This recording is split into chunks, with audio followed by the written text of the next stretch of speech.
ನಮಸ್ಕಾರ. ನಾನು ಶಿವಮೊಗ್ಗ ಜಿಲ್ಲಾ ಎಸ್ ಪಿ ಆಗಿ ಆಗಸ್ಟ್ 2019ರಲ್ಲಿ ವರದಿ ಮಾಡಿಕೊಂಡೆ.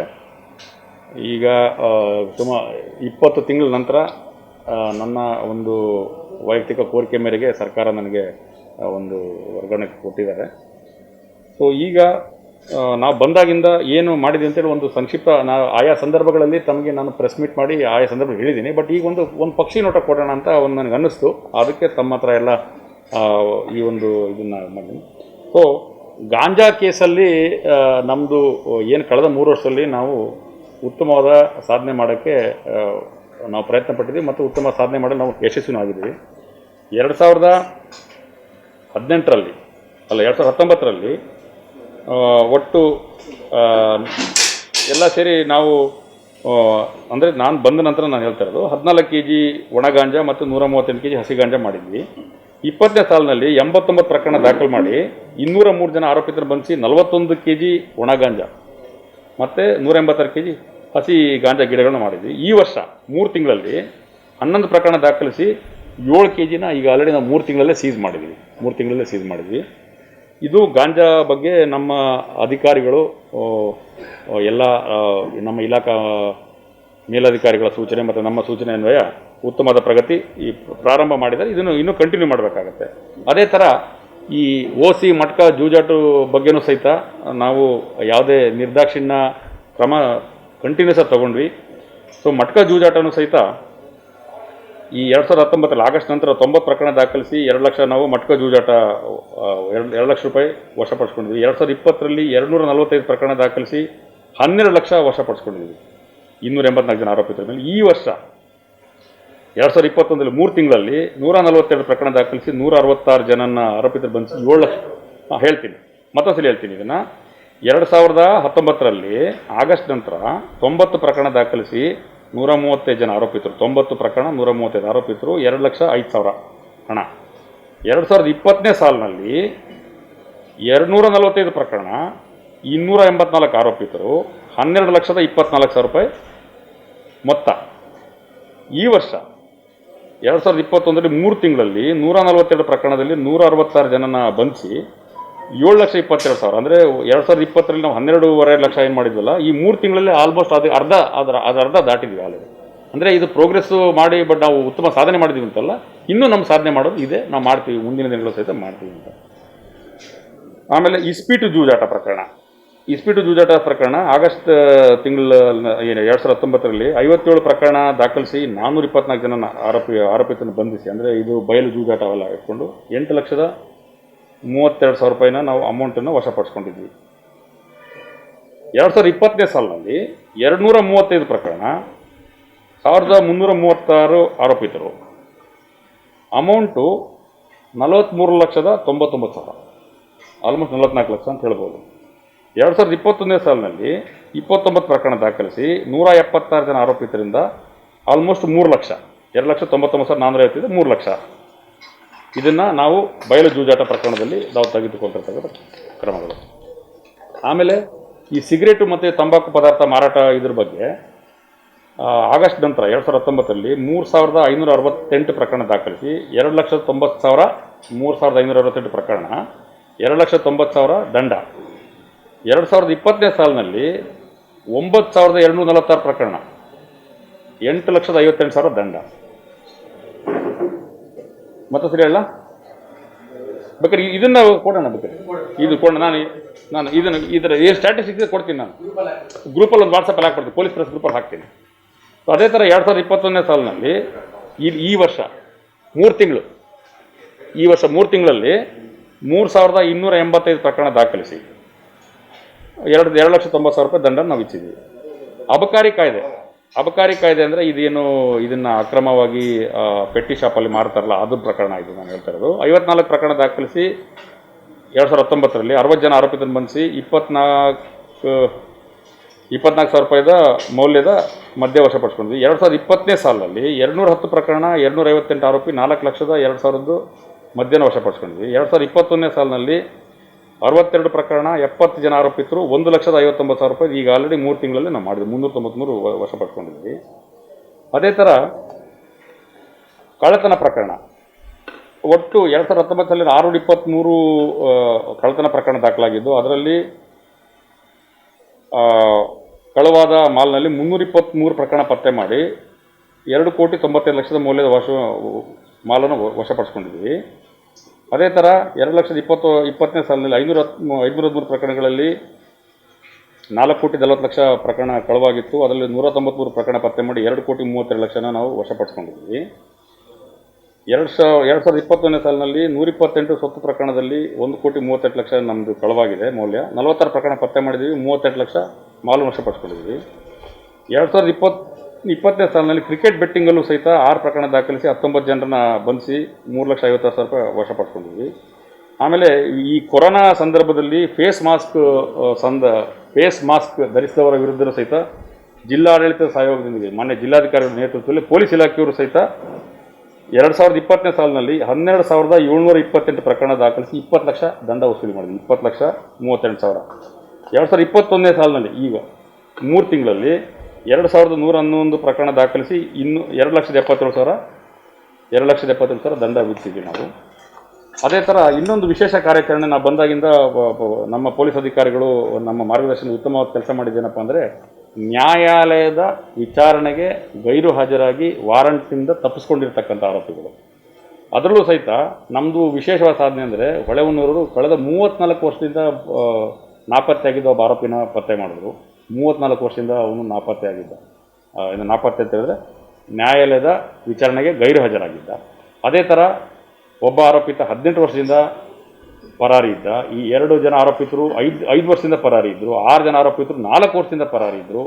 9 ಜನ ಆರೋಪಿತರು 3 ವರ್ಷದಿಂದ ಪರಾರಿ ಇದ್ದರು. 23 ಜನ ಆರೋಪಿತರು 2 ವರ್ಷದಿಂದ ಪರಾರಿ ಇದ್ದರು. 4 ಜನ ಆರೋಪಿತರು 1 ವರ್ಷದಿಂದ ಪರಾರಿ. ಅಂದರೆ ಆಲ್ಮೋಸ್ಟ್ 2, 4, 10, 19, 46 ಜನನ ನಾವು ಅರೆಸ್ಟ್ ಮಾಡಿದ್ವಿ. ಇವರೆಲ್ಲ 1 ವರ್ಷದಿಂದ 34 ವರ್ಷ ತನಕ ಪರಾರಿ ಇದ್ದರು. 2025 ಮಾಡಿದ್ವಿ.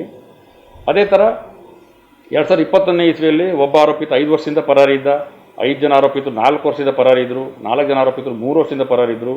13 ಜನ ಆರೋಪಿತರು 2 ವರ್ಷದಿಂದ ಪರಾರಿ ಇದ್ದರು. 10 ಜನ ಆರೋಪಿತರು 1 ವರ್ಷದಿಂದ ನ್ಯಾಯಾಲಯದ ವಿಚಾರಣೆ ಗೈರು ಹಾಜರಾಗಿದ್ದರು. ಅಂಥವ್ರನ್ನು ಸಹಿತ ನಾವು ಬಂಧಿಸೋಕ್ಕೆ ನಮ್ಮ ಶಿವಮೊಗ್ಗ ಜಿಲ್ಲಾ ಪೊಲೀಸರು ನಿರಂತರ ಕಾರ್ಯಾಚರಣೆ ಮಾಡಿಸಿ ಮಾಹಿತಿ ಸಂಗ್ರಹಿಸಿ ಅವ್ರು ಎಲ್ಲಿದ್ದಾರೆ ಅಂತ ಎಲ್ಲ ಅವ್ರು, ಯಾಕೆಂದರೆ ಭಾಳ ಎಕ್ಸ್ಪರ್ಟ್ಸ್ ಇರ್ತಾರೆ, ತಮ್ಮ ಇರುವಿಕೆಯನ್ನು ಮರೆ ಮಾಡಿಕೊಳ್ಳೋದು, ಅದನ್ನೆಲ್ಲ ಅಡಿಷನಲ್ SP DSP ಮಾರ್ಗದರ್ಶನದಲ್ಲಿ ನಮ್ಮ ಜಿಲ್ಲಾ ಪೊಲೀಸರು ಪತ್ತೆ ಮಾಡಲಿಕ್ಕೆ ಯಶಸ್ವಿಯಾಗಿ ಅವ್ರನ್ನ ನ್ಯಾಯಾಲಯಕ್ಕೆ ಹಾಜರುಪಡಿಸಿದ್ದಾರೆ. ಅದೇ ಥರ ಕೆಲವೊಂದು ಇಂಪಾರ್ಟೆಂಟ್ ಪ್ರಕರಣ ಪತ್ತೆ ಮಾಡಿದ್ವಿ ನಾವು. ಎಲ್ಲರಿಗೂ ತಮಗೆ ಗೊತ್ತಿರ್ಬೋದು, ಸಾಗರ ತಾಲೂಕು ಹತ್ರ ಇರ್ತಕ್ಕಂಥ ಒಂದು ಹಳೆಯ ಕೇರಿ ಹತ್ರ ಒಂದು ಕುನ್ನಿ ಕೂಡ್ಲದು ಡಬಲ್ ಮರ್ಡರ್ ಆಗಿತ್ತು, ತಾಯಿ ಮತ್ತು ಮಗಂದು. ಅದನ್ನು DCIB ಇನ್ಸ್ಪೆಕ್ಟರ್, ಅವಾಗ DCIB ಕುಮಾರಸ್ವಾಮಿ ಅವ್ರ ನೇತೃತ್ವ ತಂಡ ಒಬ್ಬ ಏನೋ ಅಲ್ಲಿ ಪಕ್ಕದ ಮನೆಯವರು ಜೊತೆ ಯಾವುದೋ ಒಂದು ಯುವತಿ ಸಂಪರ್ಕದಲ್ಲಿ ಈ ಕೊಲೆ ಆಗಿದೆ ಅಂತ ಪತ್ತೆ ಮಾಡಿ, ಇದರಲ್ಲಿ ಏನು ಕ್ಲೂ ಇರಲಿಲ್ಲ. ಯಾಕೆ ಆಗಿದೆ ಅನ್ನೋದು ಸಹಿತ ಕೊಲೆ ಯಾಕೆ ಆಗಿದೆ, ಯಾವ ಹಿನ್ನೆಲೆಯಲ್ಲಿ ಆಗಿದೆ ಅನ್ನೋದು ಸಹಿತ ಯಾವುದೋ ಅಂದರೆ it was A totally blind case. ಅದನ್ನು ನಾವು ಚಾಕಚಕ್ಯತೆಯಿಂದ ನಮ್ಮ ತನಿಖಾ ತಂಡದವರು ಯಾರು woman police station inspector Abhay Prakash ಮತ್ತು DCIB ಕುಮಾರಸ್ವಾಮಿ ಮತ್ತು ಸೆನ್ ಇನ್ಸ್ಪೆಕ್ಟರು ಮತ್ತು ರೌಡಿ ಸ್ಕ್ವಾಡ್ ಎಲ್ಲ ಸೇರಿ ಒಬ್ಬ ಆರೋಪಿನ ಮತ್ತು ಆ ಆರೋಪಿನ ಯಾರು ಹೋಗಿ ಕೊಲೆ ಮಾಡಿರ್ತಾನೆ ಮತ್ತು ಆ ಕೊಲೆ ಮಾಡಿರೋದಕ್ಕೆ ಸಹಾಯ ಮಾಡಿರ್ತಕ್ಕಂಥ ಪಕ್ಕದ ಮನೆ ಯುವತಿ, ಅವರಿಬ್ಬರನ್ನೂ ಅರೆಸ್ಟ್ ಮಾಡಿ ನಾವು ಪತ್ತೆ ಮಾಡಿದ್ವಿ. ಅದನ್ನು ಭಾಳ ಶೀಘ್ರವಾಗಿ ಮಾಡಿದ್ವಿ. ಆಮೇಲೆ ಇನ್ನೊಂದು ಶಿರೋಳಕೊಪ್ಪ ಪೊಲೀಸ್ ಠಾಣಾ ವ್ಯಾಪ್ತಿಯಲ್ಲಿ ಒಂದು ಕುಸ್ಕೂರು ಕೆರೆಯಲ್ಲಿ ಒಂದು ಅನಾಮಧೇಯ ಗಂಡಸಿನ ಶವ ದೊರೆತಿರುತ್ತೆ. ಅದರಲ್ಲೂ ಸಹಿತ ಏನು ಕ್ಲೂ ಇರೋದಿಲ್ಲ. ಅದರಲ್ಲಿ ಬಾಡಿನ ಶೀಘ್ರವಾಗಿ ಪತ್ತೆ ಮಾಡಿ, ಅದು ಒಂದು ಅನೈತಿಕ ಸಂಬಂಧದಲ್ಲಿ ಕೊಲೆ ಆಗಿದೆ ಅಂತ ಮಾಡಿ ಅದನ್ನು ಪತ್ತೆ ಮಾಡಿದ್ವಿ, ನಾವು ಶೀಘ್ರವಾಗಿ ಪತ್ತೆ ಮಾಡಿದ್ವಿ. ಅದೇ ಥರ ಇನ್ನೊಂದು ಅಲ್ಲಿ 2020ನೇ ಇಸ್ವಿಯಲ್ಲಿ ಅಕ್ಟೋಬರಲ್ಲಿ ಒಂದು ಶಾರುಖ್ ಅನ್ನೋ ಒಂದು ಹನುಮಂತ ನಗರ ಭದ್ರಾವತಿಯಲ್ಲಿ ಮರ್ಡರ್ ಆಗುತ್ತೆ. ಅದನ್ನು ಸಹಿತ ಪರಸ್ಪರ ವೈಯಕ್ತಿಕ ದ್ವೇಷದಲ್ಲಿ ಕೊಲೆ ಆಗಿದ್ದಿಲ್ಲ, ಅದನ್ನು ನಾವು ಶೀಘ್ರವಾಗಿ ಪತ್ತೆ ಮಾಡಿದ್ವಿ. ಆಮೇಲೆ ಇನ್ನೊಂದು ಈ ಶಿರೋಳಕೊಪ್ಪ ಬಾರ್ಡ್ರು ಸೊರಬಾಟ್ ಪೊಲೀಸ್ ಸ್ಟೇಷನ್ ಲಿಮಿಟ್ಸ್, ಅಲ್ಲಿ ತೋಟದ ಮನೆ ಹತ್ರ ಹೋಗಿ ಒಂದು ಗ್ಯಾಂಗು ದರೋಡೆ ಮಾಡಿರ್ತಾರೆ, ಮನೆ ಹತ್ರ ಹೋಗಿ ಸರಕ್ಕೆ ತೊಗೊಂಡೋಗಿರ್ತಾರೆ. ಅದನ್ನು ಸಹಿತ ಶೀಘ್ರವಾಗಿ 3 ದಿನದಲ್ಲೇ 3-4 ದಿನದಲ್ಲಿ ವಿತಿನ್ 1 ವೀಕಲ್ಲಿ ಆರೋಪಿತರನ್ನು ನಾವು ಬಂಧಿಸಿ ಅವರಿಂದ ಮಾಲನ್ನು ವಶಪಡಿಸ್ಕೊಂಡ್ವಿ. ಅದೇ ಥರ ಇನ್ನೊಂದು ಈ 2 ಪಿಸ್ತೂಲನ್ನು ನಾವು ವಶಪಡಿಸ್ಕೊಂಡು ಈ ಉತ್ತರ ಪ್ರದೇಶ ಟೀಮನ್ನು ಅರೆಸ್ಟ್ ಮಾಡಿ ಮತ್ತು ಅವರಿಂದ ಇದು ಏನು ಚೈನ್ ಸ್ನ್ಯಾಚಿಂಗ್ ಎಲ್ಲ ಮಾಡಿದ್ರು ಅದು ಮುಂದೆ ಪತ್ತೆ ಆಯಿತು, ಅದೆಲ್ಲ ಉತ್ತರ ಪ್ರದೇಶ ಗ್ಯಾಂಗ್ ಇರುತ್ತೆ, ಅದು ಆಗಲೇ ಅದ್ರ ಬಗ್ಗೆ ಅದೊಂದು ನಮ್ಮದು ಇಂಪಾರ್ಟೆಂಟ್ ಅಚೀವ್ಮೆಂಟ್ ಆಗಿದೆ. ಆಮೇಲೆ ಆನಟ್ಟಿ ಪೊಲೀಸ್ ಠಾಣೆಯಲ್ಲಿ ಇಬ್ಬರು ಮನೆ ಕಳ್ಳರು ಬಂದಿಸಿ 1,12,000 ರೂಪಾಯಿದು ಮೂಲದ ಬಂಗಾರದ ಆಭರಣ ವಶಪಡಿಸ್ಕೊಂಡ್ವಿ. ಅದೇ ಥರ ಸಾಯಿ ಟೆಂಪಲ್ ಸೆಕ್ಯೂರಿಟಿಗೆ ಹಲ್ಲೆ ಮಾಡಿ ಅದನ್ನು ಒಂದು ದುಡ್ಡನ್ನು ಹುಂಡಿನ ಕಿತ್ಕೊಂಡು ಹೋಗಿರ್ತಾರೆ, ಅದನ್ನೊಂದು ನಾವು ದರೋಡೆ ಪ್ರಕರಣ ದಾಖಲು ಮಾಡಿ ಅದರಲ್ಲೂ ಸಹಿತ ಆರೋಪಿತರನ್ನ ಬಂಧಿಸಿ ಮತ್ತು ಅವ್ರ ಹತ್ರ ಒಂದು ಪಿಸ್ತೂಲನ್ನು ಸಹಿತ ನಾವು ವಶಪಡಿಸ್ಕೊಂಡ್ವಿ ಈ ಪ್ರಕರಣದಲ್ಲಿ. ಅದನ್ನು ಸಹಿತ ಆಗಿನ 2019 ಇಸ್ವಿಯಲ್ಲಿ ಅದಾಗಿದ್ದು. 2019 ನವಂಬರಲ್ಲಿ ಲೋಕೇಶ್ ಅಂತೇನು ಇನ್ಸ್ಪೆಕ್ಟರ್ ಇದ್ದರು, ಅವ್ರ ತಂಡ ಅದನ್ನು ಕಾರ್ಯಾಚರಣೆ ಮಾಡಿತ್ತು. ಅದೇ ಥರ 8 ಸರಗಳತನ ಪ್ರಕರಣ 2020 ಸಾಲಿನಲ್ಲಿ ಆಗಿತ್ತಲ್ಲ, ಅದೇ ನಾನು ಹೇಳಿದ್ನಲ್ಲ, ಈ ಉತ್ತರ ಪ್ರದೇಶ ಗ್ಯಾಂಗ್ ಅವರಿಂದ 8 ಪ್ರಕರಣದಲ್ಲಿ 6 ಜನ ಅಂತಾರಾಜ್ಯ ಕಳ್ಳರನ್ನು ಬಂಧಿಸಿ, ಸರಗಳರನ್ನು ಬಂಧಿಸಿ 213 ಗ್ರಾಮು ಚಿನ್ನಾಭರಣ ಅವರಿಂದ ವಶಪಡಿಸ್ಕೊಂಡ್ವಿ. ಅಂದರೆ ನಾವು 2018, 19 ಮತ್ತು 20ನೇ ಇಸ್ವಿಯಲ್ಲಿ ಏನು ಸರಗಳತನ ಆಗಿತ್ತಲ್ಲ, ಆ ಟೀಮ್ ಮಾಡಿತ್ತಲ್ಲ, ಅದನ್ನು ನಾವೆಲ್ಲ ಪತ್ತೆ ಮಾಡಿದ್ವಿ ಆ ಪ್ರಕರಣಗಳಲ್ಲಿ. ಆಮೇಲೆ ಇನ್ನೊಂದು ಸಾಗರ ಫಾರೆಸ್ಟ್ ವಾಚರ್ದು ಕೊಲೆ ಆಗಿತ್ತು. ಅದರಲ್ಲೂ ಸಹಿತ ಗಂಧನ ಕತ್ಕೊಂಡು ಹೋಗಿರ್ತಾರೆ, ಫಾರೆಸ್ಟ್ ವಾಚರ್ನ ಕೊಲೆ ಮಾಡಿ ಇದರಲ್ಲಿ ಸಾಗರ ಟೌನಲ್ಲಿ. ಅದರಲ್ಲೂ 5 ಜನ ಆರೋಪಿತರನ್ನು ಬಂಧನ ಮಾಡಿ ಅವರಿಂದ ಕೃತ್ಯಕ್ಕೆ ಬಳಸಿದ ಎಲ್ಲ ವಸ್ತುಗಳನ್ನು ವಶಪಡಿಸ್ಕೊಂಡ್ವಿ.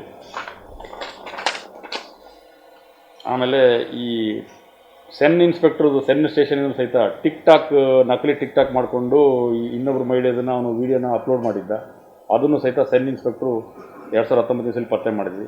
ಆಮೇಲೆ ಈ ವಿಶೇಷ ತನಿಖಾ ತಂಡ ಅಂದರೆ CPI ದೊಡ್ಡಪೇಟೆ ವಸಂತಕುಮಾರ್, ಆಗಿನ CPI Doddapete Vasanthakumar, PI woman Abhay Prakash, DSP Umesh Naik, additional SP Shekhar, ಇವರೆಲ್ಲ ಒಂದು ಕಾರ್ಯಾಚರಣೆ ಮಾಡಿ ಈ ಸುಮಾರು 2.5 ವರ್ಷದಿಂದ ಪರಾರಿ ಇದ್ದ ಈ ಲೋಕಿ ಅಲಿಯಾಸ್ ಮಾರ್ಕೆಟ್ ಲೋಕಿನ ಬಂಧಿಸಲು ಯಶಸ್ವಿಯಾಗಿ ನಮ್ಮ ಇದರಲ್ಲಿ. ಅದೇ ಥರ ಅವನ ಸಹಚರನಾದ ಲಕ್ಷ್ಮಣ ಅಲಿಯಾಸ್ ಸೈನಾದಿ, ಅವನನ್ನು ಸಹಿತ ನಾವು ಪತ್ತೆ ಮಾಡಿದ್ವಿ. ಆಮೇಲೆ ಈಗ ಮೊನ್ನೆ ಏನು ಇದರಲ್ಲಿ ಒಂದು ತುಂಗಾನಗರದಲ್ಲಿ ಆಯ್ತಲ್ಲ, ರಿಯು ಅಂತ ಅವರು ಇಬ್ಬರು ಸಹೋದರರ ಮೇಲೆ ಮನೆಗೆ ನುಗ್ಗಿ ಹಲ್ಲೆ ಮಾಡಿದರು. ಅದರಲ್ಲಿ ಬಚ್ಚ ಅಲಿಯಾಸ್ ಬಚ್ಚನ್, ಅವನ ಸಹಚರನಾದ ಪೊಲೀಸ್ ಡಿಂಗನ್ನು ನಾವು ಪತ್ತೆ ಮಾಡಿ ಬಂಧನ ಮಾಡಿದ್ವಿ. ಮತ್ತು ಇನ್ನೊಂದು ಶಿಕಾರಿಪುರ ಗ್ರಾಮಾಂತರದಲ್ಲಿ ಹಿತ್ತಲ ಗ್ರಾಮದಲ್ಲಿ ಫಸ್ಟ್ ಆಫ್ ಜನವರಿ 2021 ಒಂದು ಅನಾಮಧೇಯ ಹೆಂಗಸಿನ ಕೊಲೆಯಾಗಿತ್ತು. ಅದರಲ್ಲಿ ನಾವು ಆರೋಪಿತರನ್ನ ಬಂಧಿಸಿ ಕೊನೆಗೆ ಅದು ಆ ಅನಾಮಧೇಯ ಹೆಂಗಸು ಹಾವೇರಿ ಜಿಲ್ಲೆ ತಡಸ ಪೊಲೀಸ್ ಠಾಣೆಯಿಂದ ಮಿಸ್ಸಿಂಗ್ ಆಗಿದೆ ಅಂತ ಗೊತ್ತಾಗಿ ಅದು ಪತ್ತೆನಾಗಿದೆ, ಆರೋಪಿತರು ನಾವು ಬಂಧಿಸಿ ಕಳಿಸಿದ್ದೀವಿ. ಸೊ ಇದು ಪ್ರಮುಖ ಪ್ರಕರಣಗಳನ್ನು ನಾವು ಏನು ಪತ್ತೆ ಮಾಡಿದ್ವಿ ಅನ್ನೋದ್ರ ಬಗ್ಗೆ ತಮ್ಮ ಇದಕ್ಕೆ ಗಮನಕ್ಕೆ ತಗೊಂಡ್ಬಂದ್ವಿ. ಮತ್ತು ಹೇಳ್ತೀನಿ, ಈಗ ಮುಗಿಸ್ಬಿಡ್ತೀನಿ. 2019ನೇ ಸಾಲಿನಲ್ಲಿ 34 ಕೊಲೆ ಪ್ರಕರಣ ವರದಿಯಾಗಿದ್ದು, ಅದರಲ್ಲಿ 31 ಪ್ರಕರಣ ಪತ್ತೆ ಮಾಡಿದ್ವಿ ನಂದು. ಆಮೇಲೆ 2020ನೇ ಇಸ್ವಿಯಲ್ಲಿ 41 ಕೊಲೆ ಪ್ರಕರಣ ದಾಖಲಾಗಿತ್ತು, 39 ಪ್ರಕರಣ ಪತ್ತೆ ಮಾಡಿದ್ವಿ. ಈ ವರ್ಷ 9 ಪ್ರಕರಣ ವರದಿಯಾಗಿದೆ, 9 ಪತ್ತೆ ಮಾಡಿದ್ವಿ, ಯಾವುದೂ ನಾಪತ್ತೆ ಇಲ್ಲ ಈ ವರ್ಷ. ಅದೇ ಥರ ದರೋಡೆನೂ ಸಹಿತ 8 ಪ್ರಕರಣ ವರದಿಯಾಗಿತ್ತು, 7 ಪತ್ತೆ ಮಾಡಿದ್ವಿ. ಆಮೇಲೆ 2019ರಲ್ಲಿ, ಆಮೇಲೆ 2020ರಲ್ಲಿ 8 ಪ್ರಕರಣ. ಇದರಲ್ಲಿ ಇನ್ನೊಂದು ತಮಗೆ ಗಮನಕ್ಕೆ ತರೋದು ಅಂತ ಹೇಳಿದ್ರೆ, ಮೇಘರವಳ್ಳಿಯಲ್ಲಿ ಮನೆ ನುಗ್ಗಿ ಡಕಾಯಿತಿ ಮಾಡಿದರು, ಅದರಲ್ಲೂ ಸಹಿತ ನಾವು ಪ್ರಕರಣ ಪತ್ತೆ ಮಾಡಿ ಅರೆಸ್ಟ್ ಮಾಡಿದ್ವಿ. ಮೇಘರವಳ್ಳಿಯಲ್ಲಿ ಮನೆಗೆ ನುಗ್ಗಿ ಡಕಾಯಿತಿ ಮಾಡಿ ಮೇಘರವಳ್ಳಿ ಒಂಟಿ ಮನೆ, ಅದನ್ನು ಆ ಪ್ರಕರಣದ ಪತ್ತೆ ಮಾಡಿದ್ವಿ. ಅದರಲ್ಲಿ ನಮಗೆ ತಿಳಿದು ಬಂದಿದ್ದೇನಪ್ಪ ಅಂತ ಹೇಳಿದ್ರೆ, ಆ ಊರಿನಲ್ಲೇ ಕೆಲವರು ಆರೋಪಿಗಳಿಗೆ ಸಹಾಯ ಮಾಡಿದರು, ಮಾಹಿತಿ ಕೊಟ್ಟಿದ್ದರು, ಅವ್ರನ್ನೂ ಅರೆಸ್ಟ್ ಮಾಡಿದ್ವಿ. ತೀರ್ಥಹಳ್ಳಿ ಮತ್ತು ಅಲ್ಲಿ ಸುತ್ತಮುತ್ತ ಇರೋರು ಈ ಬಗ್ಗೆ ಮಾಹಿತಿ ಕೊಟ್ಟಿದ್ದರು ಅವರಿಗೆಲ್ಲ, ಸೊ ಅವ್ರನ್ನೂ ಅರೆಸ್ಟ್ ಮಾಡಿದ್ವಿ. ಸೊ ಈ ಥರದ್ದು ಏನು ಸೂಕ್ಷ್ಮ ಪ್ರಕರಣಗಳು ಏನು ದಾಖಲಾಗಿದ್ದು ಅದನ್ನು ನಾವು ಆಯಾ ಸಂದರ್ಭದಲ್ಲಿ ಎಲ್ಲ ನಮ್ಮ ಅಧಿಕಾರಿಗಳ ಒಂದು ಟೀಮ್ ವರ್ಕಿಂದ ನಾವು ಪತ್ತೆ ಮಾಡಲು ಭಾಳಷ್ಟು ಶ್ರಮ ಪಟ್ಟು ಪತ್ತೆ ಮಾಡಿದ್ವಿ.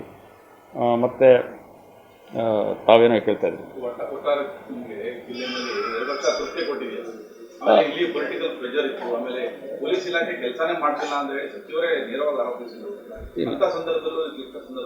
ಇಲ್ಲ ಆ ಥರ ಇಲ್ಲ. ಯಾವುದೇ ನಮ್ಮ ಇದರಲ್ಲಿ ನಾವು ಪ್ರಜಾಪ್ರಭುತ್ವ ವ್ಯವಸ್ಥೆಯಲ್ಲಿ ಕೆಲಸ ಮಾಡ್ತಾ ಇದ್ದೀವಿ. ಪ್ರಜಾಪ್ರಭುತ್ವ ವ್ಯವಸ್ಥೆಯಲ್ಲಿ ಕೆಲಸ ಮಾಡಬೇಕಾದ್ರೆ ಪ್ರಜೆಯಿಂದ ಚುನಾಯಿತರಾದ ಪ್ರತಿನಿಧಿಗಳು ನಮಗೆ ಸಲಹೆ ಸೂಚನೆ ಕೊಟ್ಟಾಗ ನಾವು ಅದನ್ನು ಸ್ವೀಕರಿಸ್ತೀವಿ. ಇಟ್ ಈಸ್ ಪ್ರಜಾಪ್ರಭುತ್ವ, ನಾನು ಪ್ರಜಾಪ್ರಭುತ್ವದ ಒಂದು ಅಂಗ.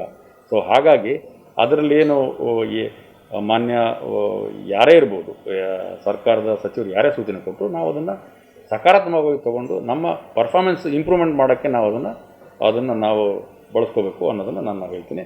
ಎಲ್ಲದೂ ಏನು ಸಲಹೆ ಸೂಚನೆ ಕೊಡ್ತಾರೆ ಅದನ್ನು ಚಾಚು ತಪ್ಪದೆ ಕಾನೂನು ರೀತಿಯ ಪಾಲನೆ ಮಾಡೋದು ಎಲ್ಲ ಸರ್ಕಾರಿ ಅಧಿಕಾರಿಗಳ ಕರ್ತವ್ಯ. ಈಗ ತೃಪ್ತಿ ಅನ್ನೋದಕ್ಕಿಂತ ಕೆಲವೊಂದು ಸಲ ಏನಾಗುತ್ತೆ, ನಮ್ಮ ಎಫರ್ಟ್ ಅಂತ ನಾವೇನು ಹೇಳ್ತೀವಲ್ಲ, ಪೊಲೀಸ್ ಇಲಾಖೆಯಲ್ಲಿ ನಾವು ಎಷ್ಟು ಮನಸ್ಫೂರ್ತಿಯಾಗಿ ಆ ಒಂದು ಪರಿಸ್ಥಿತಿನ ನಿಭಾಯಿಸಲಿಕ್ಕೆ ಪ್ರಯತ್ನ ಮಾಡಿದ್ದೀವಿ ಅನ್ನೋದು ಭಾಳ ಇಂಪಾರ್ಟೆಂಟ್. ನಮ್ಮ ಪ್ರಯತ್ನದಲ್ಲಿ ಯಾವುದೇ ಥರನಾದ ಕೊರತೆ ನನಗೆ ನಾನೇ ಇರ್ಬೋದು, ನಮ್ಮ ಅಡಿಷನಲ್ ಎಸ್ ಪಿ ಇರ್ಬೋದು, ನಮ್ಮ ಇಡೀ ಜಿಲ್ಲಾ ಪೊಲೀಸ್ ಇರ್ಬೋದು, ಪ್ರಯತ್ನದಲ್ಲಿ ಈಗ ಫಾರ್ ಎಕ್ಸಾಂಪಲ್ಲು ಕೊರೋನಾದಲ್ಲಿ ಲಾಕ್ಡೌನ್ ಟೈಮ್ ಇರ್ಬೋದು, ಅಥವಾ ನಾವು ಬೇರೆ ಬೇರೆ ಇದನ್ನು ಪ್ರೊಸೆಷನ್ ಮಾಡೋದಿರ್ಬೋದು, ಅದನ್ನೆಲ್ಲ ಮಾಡೋದು. ಸೊ ಎಲ್ಲ ಟೈಮಲ್ಲೂ ಸಹಿತ ಪ್ರಯತ್ನ 100ಕ್ಕಿಂತ ಹೆಚ್ಚಿನ ಮಟ್ಟದಲ್ಲಿ ನಮ್ಮದಲ್ಲಿ ಆಗಿದೆ.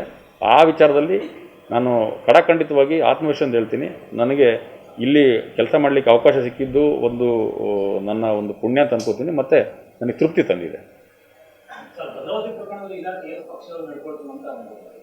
ಅದು ಕಾನೂನು ಪ್ರಕಾರ ನಾವು ಅದ್ರ ಬಗ್ಗೆ ನಾನು ಈಗ ಪ್ರಕರಣ ಎಲ್ಲ ಮಾನ್ಯ ನ್ಯಾಯಾಲಯದಲ್ಲಿ ಗಮನದಲ್ಲಿರೋದ್ರಿಂದ ಅದ್ರ ಬಗ್ಗೆ ನಾನು ಹೆಚ್ಚಿಗೆ ಮಾತಾಡೋಕ್ಕೆ ಇಷ್ಟಪಡಲ್ಲ.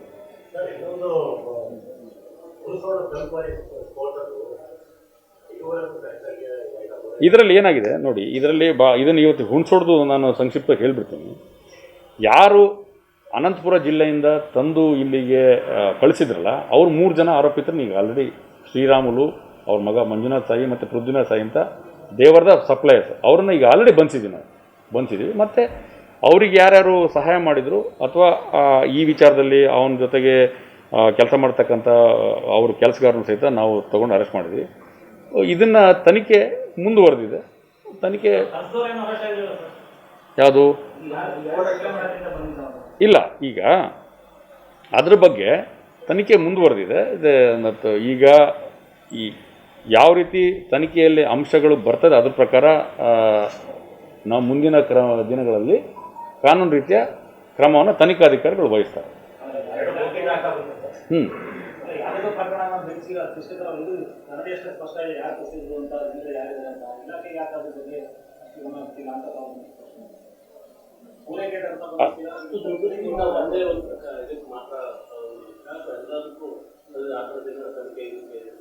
ಈಗ ಅದರ ಬಗ್ಗೆ ಈಗ ತನಿಖೆ ಮುಂದುವರೆದಿದೆ ಮತ್ತು ಮಾನ್ಯ ನ್ಯಾಯಾಲಯದ ಗಮನದಲ್ಲಿ ಇರೋದ್ರಿಂದ ನಾವು ತೀರಾ ಇದರಲ್ಲಿ ಜಾಸ್ತಿ ವಿಚಾರ ಹೇಳಲಿಕ್ಕೆ ನನಗೆ ಕ್ಲಿಷ್ಟಕರ ಆಗ್ತದೆ. ತನಿಖೆ ಮುಂದುವರೆದಿದೆ.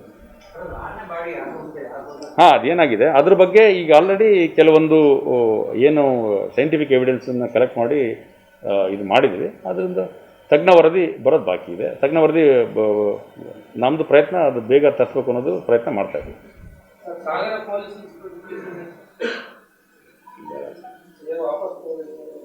ಇಲ್ಲ, ಇದು ಏನಾಗುತ್ತೆ, ಈ ಪ್ರಕರಣ ಏನಿದೆಯಲ್ಲ ಭಾಳ ಸೂಕ್ಷ್ಮ ಇರೋದ್ರಿಂದ ಅದನ್ನು ನಾವು ಪ್ರತ್ಯೇಕವಾಗಿ ಅದನ್ನು ಮಾಹಿತಿ ಕೊಡ್ತೀವಿ. ಈಗ ಇಲ್ಲ, ಪ್ರಕರಣ ದಾಖಲಾಗಿದೆ, ತನಿಖೆಯಲ್ಲಿದೆ.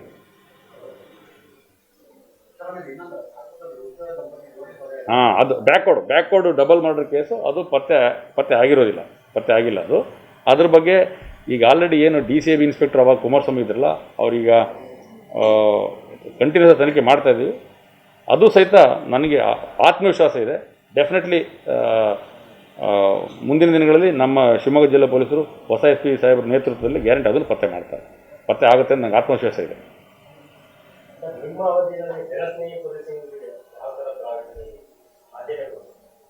ಈ ಜನಸ್ನೇಹಿ ಪೊಲೀಸಿಂಗ್ ವಿಚಾರದಲ್ಲಿ ನಾವು ಜಾಸ್ತಿ ಒತ್ತು ಕೊಟ್ಟಿದ್ದು ಪೊಲೀಸ್ ಠಾಣಾ ಮಟ್ಟದಲ್ಲಿ, ಬೂತ್ ಮಟ್ಟ ಅಂದರೆ ಮೊಹಲ್ಲಾ ಮಟ್ಟದ ಸಭೆಗೆ ನಾವು ಭಾಳಷ್ಟು ಪ್ರಾಮುಖ್ಯತೆ ಕೊಟ್ವಿ.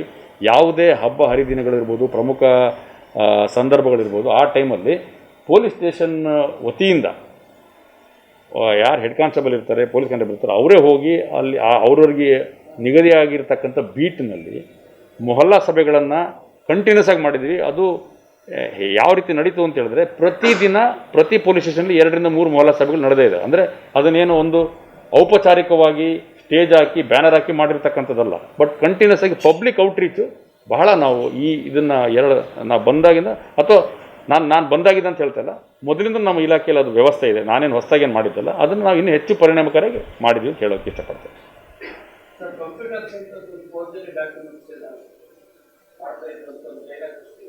ಅದ್ರ ಬಗ್ಗೆ ಪ್ರಕರಣ ದಾಖಲಾಗಿ ತನಿಖೆಯಲ್ಲಿದೆ. ಅಡಿಷನಲ್ SP ಅವರ ಮಾರ್ಗದರ್ಶನದಲ್ಲಿ DSP ಶಿವಮೊಗ್ಗ ಅವರು ಅದನ್ನು ತನಿಖೆ ಮಾಡ್ತಾ ಇದ್ದಾರೆ. DSP ಶಿವಮೊಗ್ಗ ಅವರೇ ತನಿಖೆ ಮಾಡ್ತಾ ಇದ್ದಾರೆ.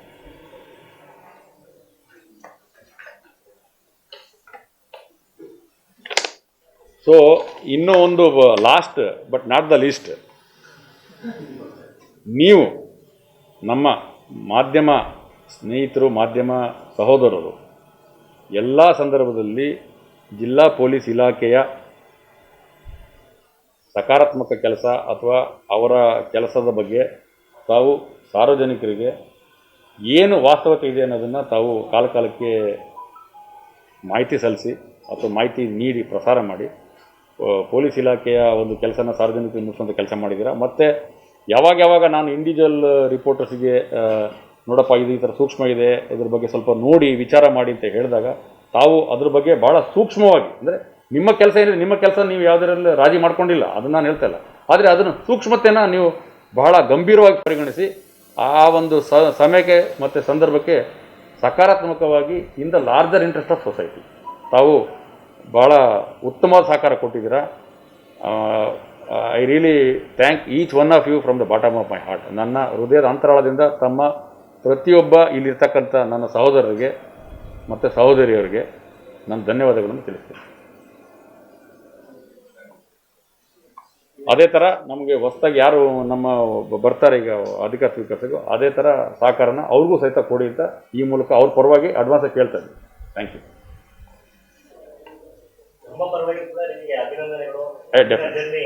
ಹೌದು, ಇಲ್ಲ definitely it is a very challenging district. But ಎಲ್ಲರ ಸಹಕಾರದಿಂದ ಎಲ್ಲ ನಮ್ಮ ಶಿವಮೊಗ್ಗ ಜಿಲ್ಲೆಯಲ್ಲಿರ್ತಕ್ಕಂಥ ಎಲ್ಲ ಚುನಾಯಿತ ಪ್ರತಿನಿಧಿಗಳು, ಎಲ್ಲ ಸಾರ್ವಜನಿಕರು, ಎಲ್ಲ ಹಂತದಲ್ಲಿರ್ತಕ್ಕಂಥ ಎಲ್ಲ ಸಾರ್ವಜನಿಕ ನಾಗರಿಕರ ಸಹಕಾರ ಪೊಲೀಸ್ ಇಲಾಖೆಗೆ ದೊರೆತಿದೆ. ಸಕಾರಾತ್ಮಕವಾಗಿ ಸ್ಪಂದಿಸಿದ್ದಾರೆ. ಇದು ಸ್ವಲ್ಪ ನನಗೆ ನನ್ನ ಪರ್ಸ್ನಲ್ ರೀಸನ್ಗೆ ಸ್ವಲ್ಪ ನಾನು ರಿಕ್ವೆಸ್ಟ್ ಮಾಡ್ಕೊಂಡಿದ್ದೆ ಪರ್ಸ್ನಲ್ ರೀಸನ್, ಕೌಟುಂಬಿಕ ಕಾರಣ. Yes sir, thank you. ಯಾರು ನಾನಾ ಟ್ರಾಫಿಕ್ಕಲ್ಲಿ ಅದು ಮಾಡ್ತಾರಾ? ಇಲ್ಲ, ನನಗೆ ಗೊತ್ತಿಲ್ಲ, ನಂಗೆ ಐಡಿಯಾ ಇಲ್ಲ. ಅವ್ರು ರೆಕಾರ್ಡ್ ಮಾಡ್ತಾರೋ ಅವರು. ಹಾಂ, ಇಲ್ಲ, ಭಾಳ ನನಗೆ really I will remember each one of you in the larger interest of society. ಅದು ನಾನು really I will remember that. ಎಲ್ಲರ ಸಹಕಾರಕ್ಕೆ ತುಂಬ ಧನ್ಯವಾದಗಳು.